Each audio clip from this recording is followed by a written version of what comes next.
One of the hardest times to speak positively about someone is when you've been told they betrayed you. And that's exactly what David HaMelech does in a moment of hurt and uncertainty.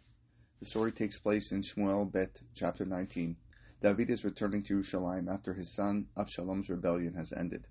Before the rebellion, Mephibosheth, the lame son of Yonatan and grandson of Shaul, had been living under David's protection. David treated him with kindness and dignity, honoring his friendship with Yonatan.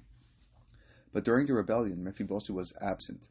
He hadn't joined David in exile. Instead, his servant, Tziva, had shown up with donkeys and food and told David that Mephibosheth had stayed behind, hoping that, with David gone, the kingdom of Shaul would be restored to him.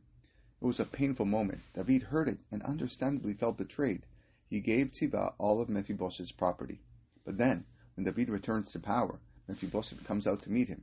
He's disheveled, unshaven, unwashed. He hadn't taken care of himself the entire time David was gone.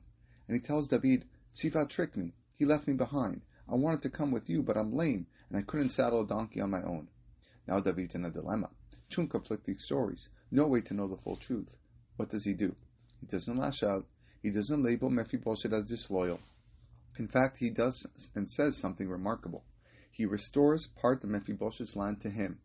Mephibosheth says, let him take it all. I'm just happy the king has returned in peace. This was a moment where David could have held a grudge. Instead, he chose to believe in Mephibosheth's sincerity. This is Halashon Tov, speech rooted in trust and compassion in the assumption of good. Chafetz Chaim teaches that one of the greatest protections from Lashon Hara is to train ourselves to judge others favorably even when we feel personally wronged. Have I ever believed the worst about someone because it was easier? Have I ever shared a negative version of events without checking if it was true? Can I speak Lashon Tov about someone who's let me down by focusing on their bigger picture?